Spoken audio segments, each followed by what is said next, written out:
Hi, I'm MK Williams. I'm an author and independent publisher, and I love sharing my insights about all things self-publishing with you. And if you've ever heard me say those exact words in this exact location, then chances are you've seen one of my YouTube videos. That's right, I'm an author with a YouTube channel, so I'm on AuthorTube. And today I'm going to be going over the do's and don'ts of starting an AuthorTube channel. There's a PDF worksheet that you can download to fill in as you follow along, or go back in and fill out as you have some ideas for your channel. I first want to give a big thank you to SelfPubCon for asking me to do this presentation today. I'm really excited to be talking to you guys. And I'm sure you're all wondering, first, who is MK Williams? And while that's a very deep question I'll be pondering my whole life, for now, just know that I've been self-publishing books since 2015, and I went full-time as an author and indie publisher in 2019. I have 12 books to my name, including science fiction adventure novels and self-publishing how-to guides. And most relevant to this presentation, I started my own AuthorTube channel in 2018, although I didn't even know what AuthorTube was at the time. So you may have heard of this unique corner of YouTube called AuthorTube. It's where we authors post videos about our lives, our writing and publishing process, and all the fun things associated with it.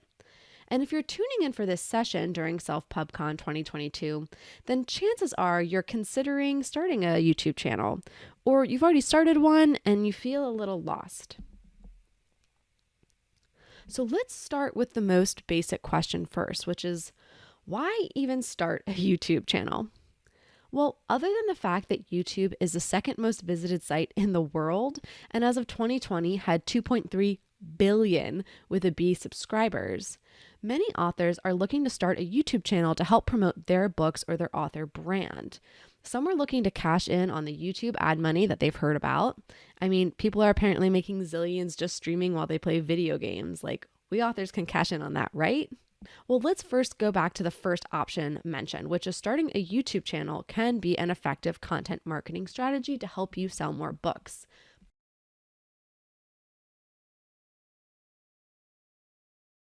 But what is content marketing? So as authors, we're supposed to do social media marketing and Amazon ads, and now there's this whole other kind of marketing, content marketing? Come on. Well, content marketing is defined as a type of marketing that involves the creation and sharing of online material, such as videos, blogs, and social media posts, that does not explicitly promote a brand, but is intended to stimulate interest in its products or services. So content marketing is a better way for your audience to get to know you. They feel invested in who you are as a creator, and then want to support you and see more of what you have to offer, like your books.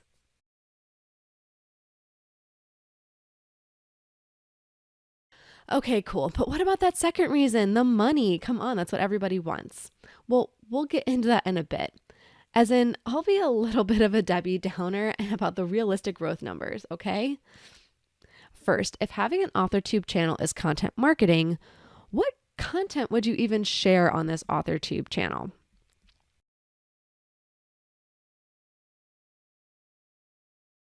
So there are several different types of channels in AuthorTube that I've seen in the years that I've been in this community, in this space. So I'm going to go over the different types of videos that people post and the channels that already exist. Now, some authors will do just one of these video types exclusively. Some will do a mix. Most AuthorTubers find what works for them and for their audience, and then they stick to it. And chances are, as I go through these different types of videos and types of channels, one is going to resonate with you more than another. And that's good, right? There is no one right way to create and run an AuthorTube channel. There is the right way for you and your voice. But it's good to have this variety of all kinds of different channels out there to help authors who are looking to connect, okay? So the first type of AuthorTube channel is more of a vlog channel. So this is, it stands for video blog. So it's almost just going through day in the life, showing exactly what that person is doing. So maybe they're talking about their work in progress. They're just showing, I'm making my coffee and now I'm going to sit down and write. And then I wrote and then I took my dog for a walk. And so it's really just more slice of life, day in the life type material. And you may feel like, who cares about watching my life unfold? And to be honest, that's a question that I would ask a lot of people starting out with no audience. I would say vlogs are probably really good for people once you've built an audience and you have people who are very uniquely interested in your entire daily process.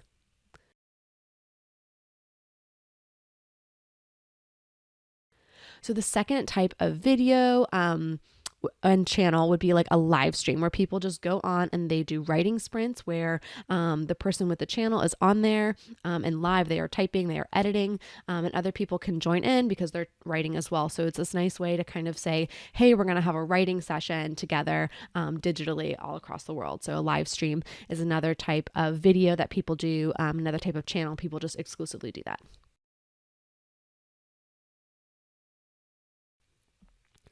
So another type of channel that I see in AuthorTube is actually like a book review channel, which is kind of interesting. So let's step back for a second. And within YouTube, the entire world of YouTube, there are all these different corners, right? And so BookTube is this overarching bubble where it's all about books.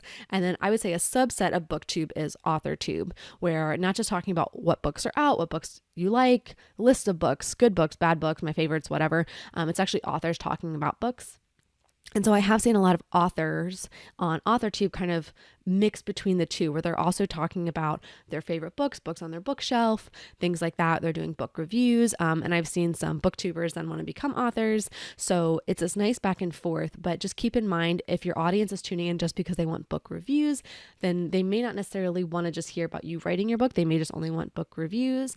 So keep that in mind. There's like this nice give and take between BookTube and AuthorTube, but they are two distinct categories within YouTube. So just keep that in mind, that if you want to do like a BookTube, AuthorTube hybrid, it is a fine line to walk, but some people do it really well. Okay. So the next type of video and channel is more like a craft channel, where people do videos on how to show, not tell, different kind of tropes. There's a lot of people out there who make just trope videos about like the best fantasy tropes, the worst fantasy tropes, the most overdone fantasy tropes. And a lot of people like those, I guess, because I see a lot of those videos out there. So more of like craft talk of how to write, how to develop certain characters, how to write dialogue, like very craft focused.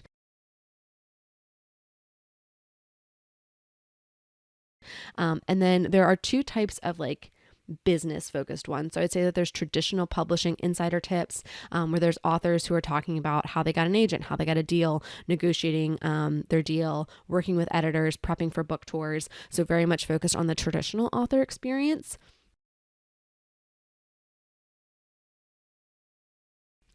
And then there are channels that are like self-publishing know-how and info. And that's actually what my channel is about. So I'm talking about different platforms, new features, challenges and strategies for self-publishing, how to make your manuscript a book, all those things. So more of like a how-to functional channel.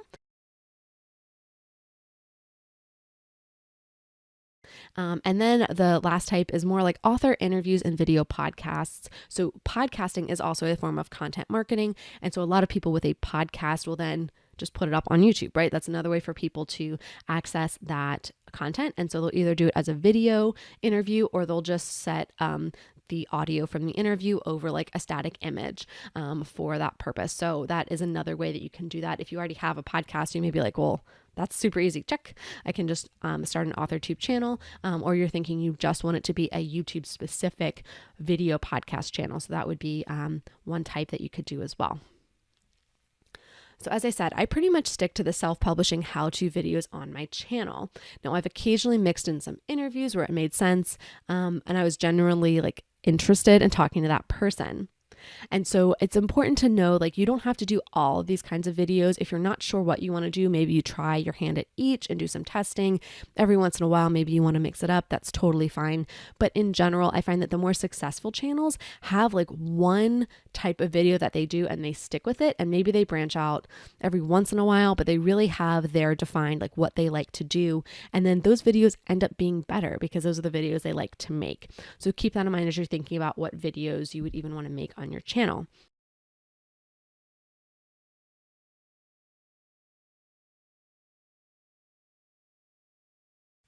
Now at present, my channel has over 4,200 subscribers. And by the time you are all watching this, I should be past the 5,000 subscriber mark. And if you're not subscribed, hello, go help me out. Please go subscribe. Now, some of you are probably thinking, 4,000 subscribers? Who does this chick think she is? Jenna Moretti? Get her on here with her 270,000 subscribers. Or, how about Dale L. Roberts with his 60,000 followers? But here's the thing. It's actually good for you to hear from me, somebody with a relatively small following. Because on average, it takes 15 and a half months to get 1,000 subscribers on YouTube. This will usually involve uploading 164 videos. That's a long time and a lot of work. For me, it's taken me almost 4 years to get to this mark. Now, I will go over in some of the do's and don'ts why it took me so much longer than the 15 and a half months to get to this magical 1,000 subscriber threshold. So I just want to let you know that if you're thinking about creating a channel or you've already started one, just know that time is going to be your biggest asset. Not only reaching the magical subscriber number and watch hour count to get monetized, but to just build a content catalog, right? So those people that I mentioned who have these huge hundreds of thousands or tens of thousands of subscribers, they've been doing this a long time, and there's really no shortcut to getting there. So I think a lot of us buy into this myth that we have in our society. You can make one really great video and post it on YouTube and it'll go viral and you'll get all these followers and all these subscribers and get all this money. But really, look at the people who've gone viral in the past couple years. They have a large content catalog. That's what propels them to keep going viral again and again and again. People have something to look at beyond just that one video. So just keep in mind that this content catalog for content marketing on YouTube is what you're wanting to focus on, building up a good cache of really great content so that way you can best serve your audience. All right, so now that we've kind of discovered why would you even want to make a channel? I'm going to go over the do's and don'ts of starting an AuthorTube channel now. And let me tell you, I learned these don'ts the hard way so that you don't have to. Okay, so our first do is do have a goal, aka don't fly blind. Monetization, accountability, spreading your message across a wide platform, which would be great for nonfiction authors, by the way. Connecting with more readers. What is the goal for your channel? Do you have multiple goals in terms of what you want this channel to accomplish for you and your author platform? That's fine, but one of those goals has to take priority. So when I started my channel back in 2018, my aim was simple. A lot of my free time that I wanted to dedicate to writing my books was being taken up by answering questions. Friends, family, friends of friends, random people would ask me how I published my books, what about ISBNs, etc. I wanted to give each of them an answer that felt personal, but I wasn't able to get my own writing in. I thought a recorded video would feel more personal so that I could save time in the long run. Oh, and I'd heard about people making money on YouTube, so it would be cool if I could make some money too. And maybe it would help me sell some books on my own too. Cool. Did you spot the goal there? The goal was to provide answers to people while saving myself time. The wish was to make money. In the first few years of my channel, I saved some time by batch recording and editing my videos. Then answers were getting out there. Sometimes I could even link the video to an email I received with a question. Boom, taken care of. And I was still getting my writing in. My channel, on the other hand, was not monetized. So a large part of that was me going into this whole endeavor blind to the monetization policies on YouTube. I understood the how, right? Ads were viewed and that ad money was split between YouTube and the creator. But how I could receive said money was not clear to me, namely meeting the subscriber and watch hours requirements. If I did, I wouldn't have just thrown that goal or wish in with the rest. I would have realized it would take more time and effort to get there. Fast forward to 2021, and I did finally get monetized because I started to pay attention to what was and wasn't working on my channel. I started to look at what I wasn't doing on each of my uploads. YouTube is a search engine, but I was giving it no information on what my videos were about, so anyone searching for these items had no way to find my video. Consider that akin to publishing your book on KDP and not putting it in a category.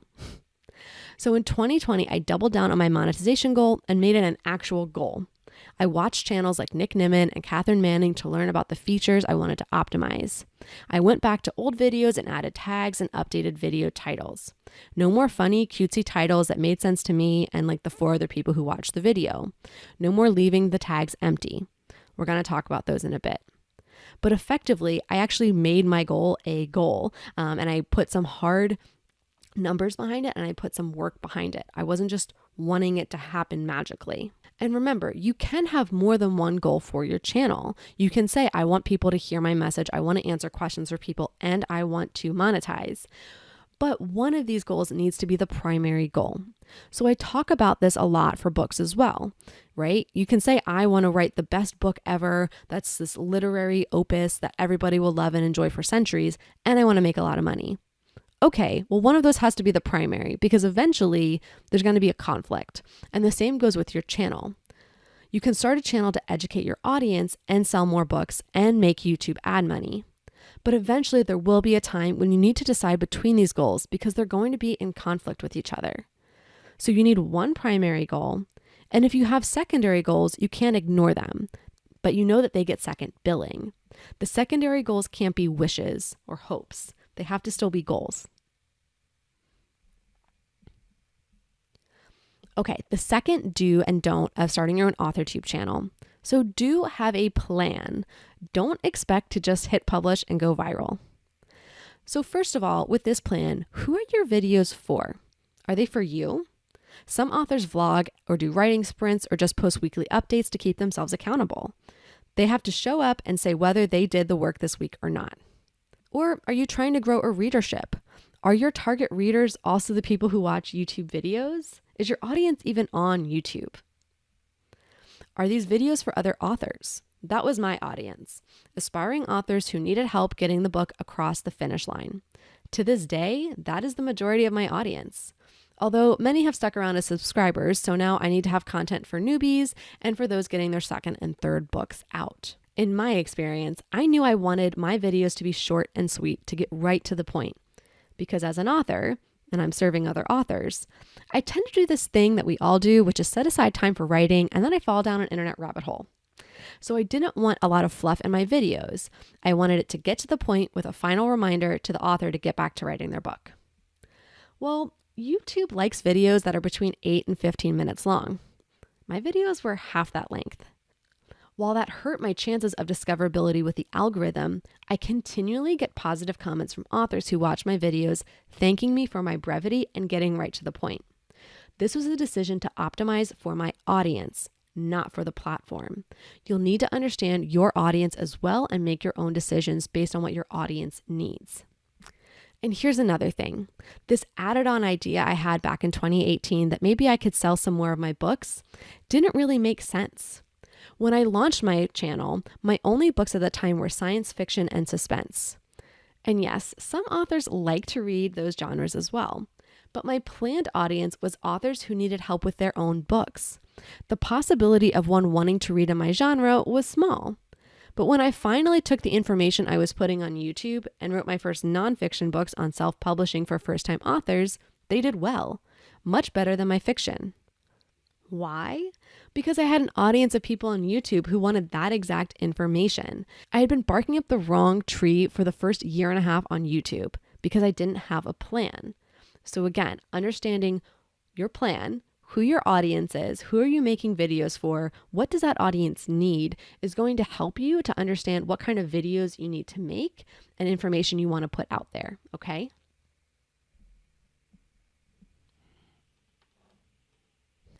All right, the third do's and don'ts of starting your own AuthorTube channel. So do watch other channels to learn. Don't think you're breaking the mold.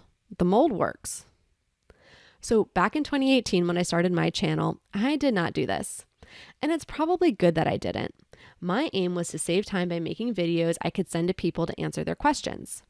If I had done any kind of search on YouTube, I would have found tons of videos already answering these questions. Lots of other AuthorTubers were out there.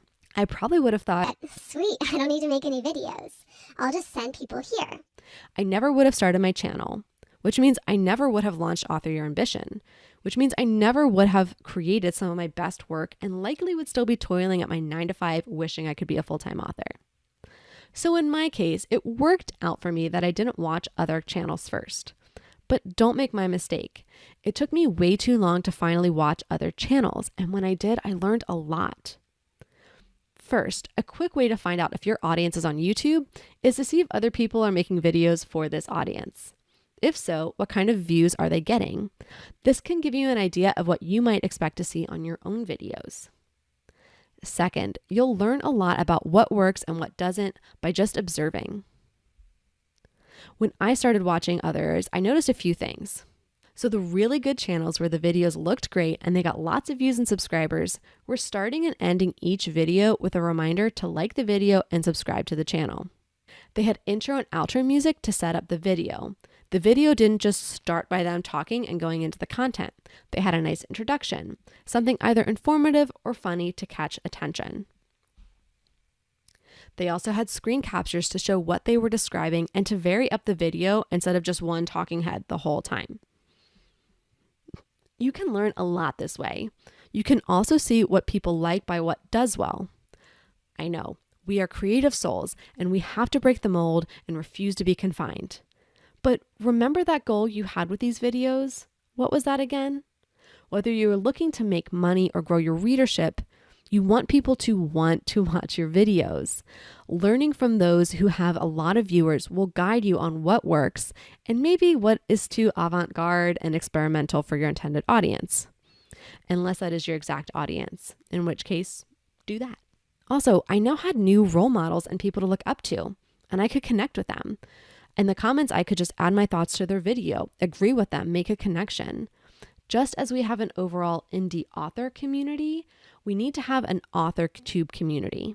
People will read more than one book, and they will watch more than one video and more than one YouTube channel. So much of my own channel growth in 2021 happened because I made connections and got to know and work with other AuthorTubers. All right, my fourth do and don't of starting your own AuthorTube channel is do connect with people. Don't just leave them hanging. So I'm going a bit off of the last one with connecting with other AuthorTubers, but you also need to connect with the people who comment on your videos and your audience. That's right. People get to comment and ask more questions, share their thoughts and experience on your videos. When someone leaves a review about our book on Amazon, we can't respond, which is probably for the best in most cases. But on YouTube, we can engage and chat. If someone likes our answer or has another potential workaround or solution, they can post that. They can even engage with others for their answers. It can be very positive. Oh, and YouTube likes to see this kind of engagement. Videos with lots of comments get recommended more than videos with silence. Now, a word of caution. While I've been talking about the benefits like community building and algorithm juice, know that the internet has all kinds of kinds, which means some comments will be mean and rude and downright nasty. I've been criticized in my own videos because my voice sounds too female. Yeah, I'm a female. I've also had some really creepy comments like, ew. Just know that as the creator, you have control over these. You can click delete, block, or hide users from your channel, and you probably should. Your channel is your space to create, so you can remove that kind of content. I suggest just blocking and deleting. Don't engage in a war in the comment section. Don't egg someone on. But also, don't be surprised when this happens. If you know your skin isn't thick enough for this kind of negative engagement, then reevaluate your plan with YouTube, because it's not just going to be your words out there. It's going to be your face and, yes, your voice. Also, we're authors. We get bad reviews sometimes, and we also have to take that in turn as well. So determine for yourself how much negativity you can take and criticism you can take. So just like with anything else on social media, you need to have your own personal policy. So how often are you going to even look and respond at comments? Will you do this daily or weekly? And what's your policy on deleting comments? I really suggest that some of the nasty ones, just get them gone. Although some people will see you deleted it and comment again. So best to block some of the really negative ones. Also, what kind of content are you going to allow and even talk about? So as authors, our work is a reflection of our lives. So some of us might say, I never want to talk about anything political or religious because I don't want anybody to have a reason to get nasty with me. And some people might say, oh no, I'm going to tell you exactly my opinion. Know for yourself what makes sense and what you feel comfortable addressing in your content, okay?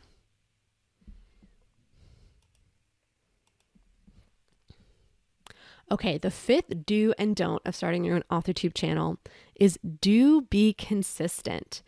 Don't expect results if you only show up every once in a while. So this is one mistake I actually didn't make with my channel. Yay! One thing I didn't have to learn the hard way. So YouTube, much like every other platform out there, likes consistency. That means if you say you're going to post a new video every Monday, you'd better get that video up every Monday, and hopefully around the same time. Now, you can vary your posting dates and times to optimize, but don't expect results in terms of subscribers, watch time, and engagement if your posting schedule is all over the place. You're effectively training your audience to know when to look for you. If you make a drastic change and say, hey, instead of Mondays, I'm posting on Wednesdays, let people know that ahead of time so that they know to look for you, and then be very consistent about the new dates and times that you're scheduling. Now, the nice thing is you can do a lot of the work ahead of time in terms of recording, uploading, and scheduling. You don't actually have to sit at your computer at the same time every week and hit upload. That is one very nice benefit for us authors who are busy with lots of things to do. Now, one thing that you can and absolutely should do before you record your first video is come up with 3 to 6 months worth of topic ideas. I know it sounds like a lot, but if you only ever post weekly, that's only 12 to 24 video ideas. It's not really that much. Now, you don't have to commit to all of them right now if later you think of something different or something better, but this goes back to having a plan. If you know what you plan to post, it makes it much easier to follow through and stay consistent. If you only have maybe a handful of video ideas right now, I would say you're actually really going to stress yourself out because your runway is going to run out really quickly before you suddenly have to think of new videos and post more. And that is one thing I do see in some of the AuthorTuber Facebook groups is people saying, what should I post about? What kind of video should I do? And I think that comes from a place of maybe rushing in before they had all of their ideas.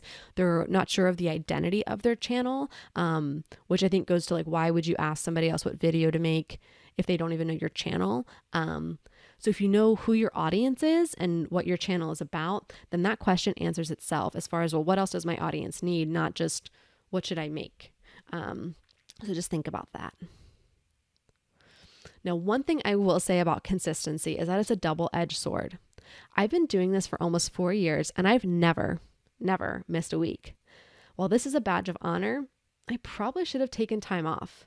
Like instead of pre-recording 20 plus videos for when my daughter was born, I should have just taken a hiatus. But I was so singularly focused on monetizing at that point, I didn't want to lose my momentum. With everything we do as authors, we need to know when to take a break. Algorithms be damned. So be consistent, but know that if you're taking a vacation or want to enjoy the holidays without checking your metrics, you can do that. Just communicate it with your audience first. And I would suggest not doing any kind of breaks like that until you've been doing this for at least a year. Because again, you're training people when to look for your videos. And you want to make sure that they understand that they can count on you to be there. Okay, so my next do and don't also relates to this past one about consistency. But do commit to this endeavor. Don't give up after 2 months. So planning to have many months worth of content also goes hand in hand with committing to this endeavor. And that means you'll need to create videos beyond just those first months. Like I said, it can take over 150 videos to get monetized status according to TubeBuddy. So at 1 video a week, that's almost 3 years.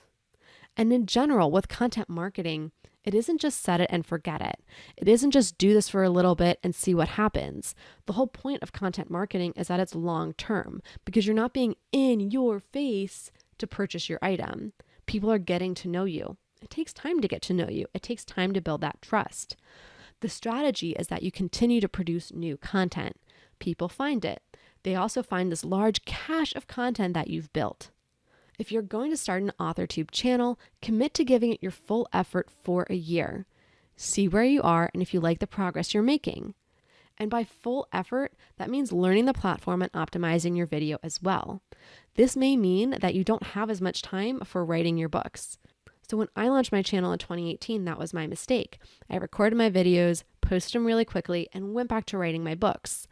But then nothing really happened in terms of traction with my channel.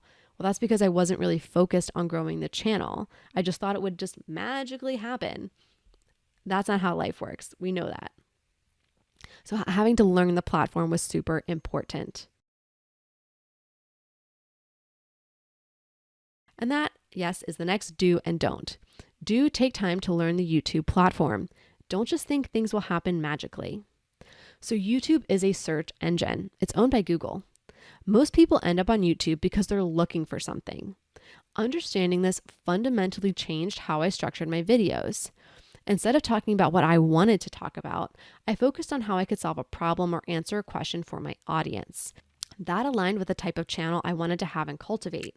And when I finally got serious and looked back on my most successful videos in 2020 from that prior 2 years, I realized that the ones that did the best were ones where the title was literally a question that I was answering. And I was putting that detail right there for YouTube to see, this is the question I'm answering. So when somebody Googled that exact question, guess what popped up? My video. I finally understood why those videos were working, and I was able to apply those same concepts to my other videos.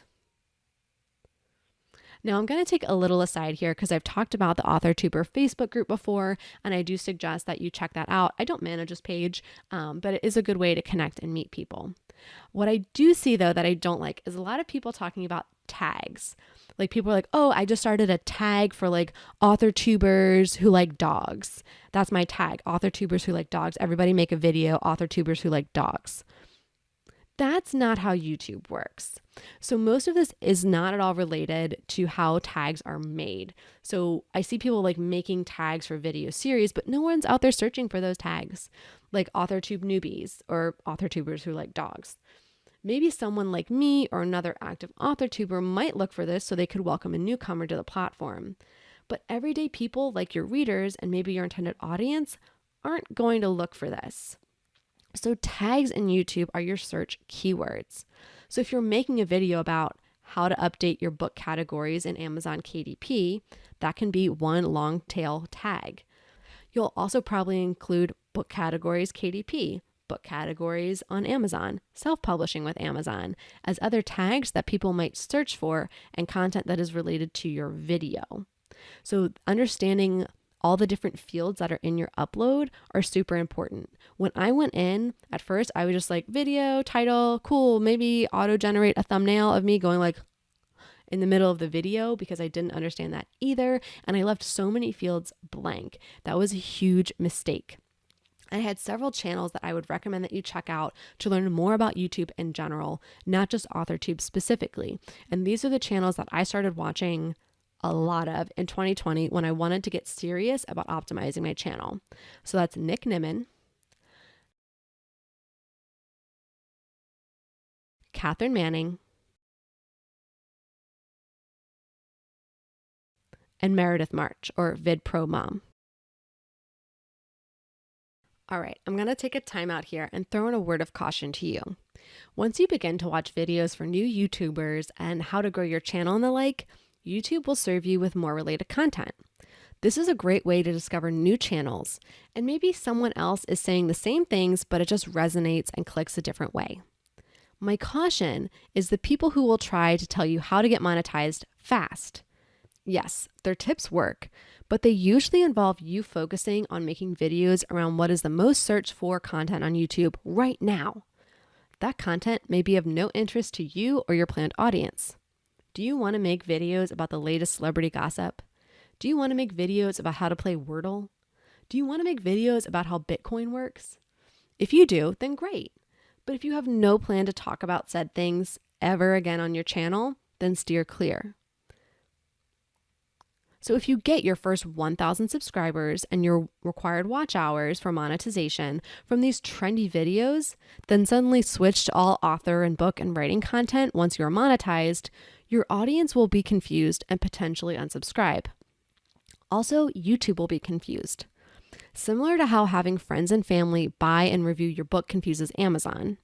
Your grandma who loves cozy mysteries buys and reviews your book about aliens invading. Amazon starts serving up also bots that just make no sense. Well, the same goes for YouTube. You posted tons of videos trying to go viral and get monetized ASAP that had no correlation to your actual planned content. YouTube starts serving up your videos as a suggestion for people looking for Bitcoin or Pete Davidson dating gossip. They don't click on your new author content. YouTube stops recommending your videos. See how that can be a bad spiral? So this brings us back to me saying when I was going to be a Debbie Downer from the beginning of this presentation. It takes a slow and steady approach with you producing the best content you can that fulfills your goal and meets the needs of your audience.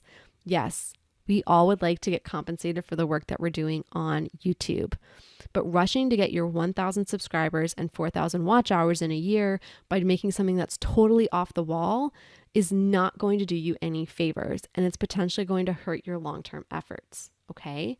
So just like with building up a readership, just like with getting reviews for your books, it takes time, it takes patience, and there's really no shortcuts to getting the best quality content out there. Sorry.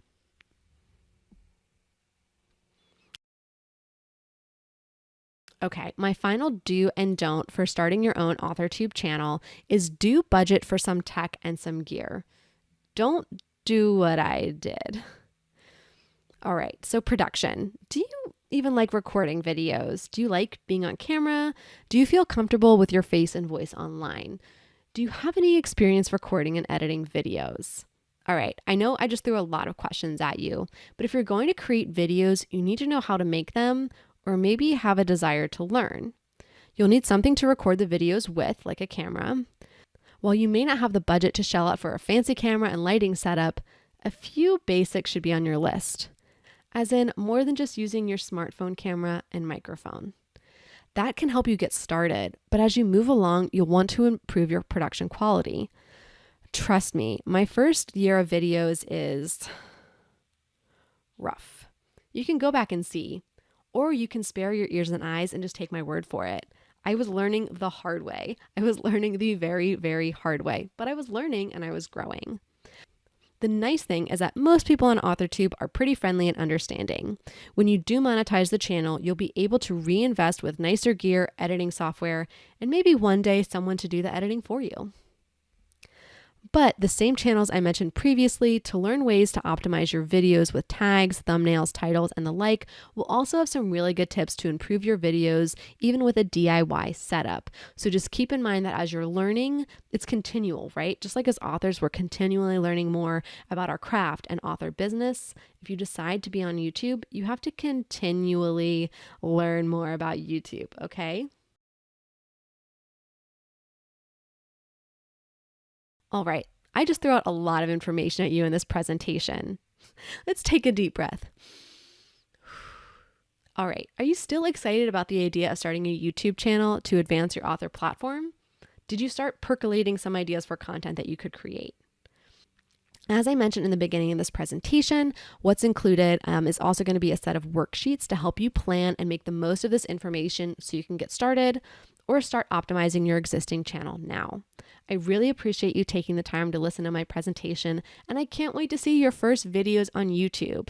My contact information is right here. You can find me everywhere online at 1mkwilliams.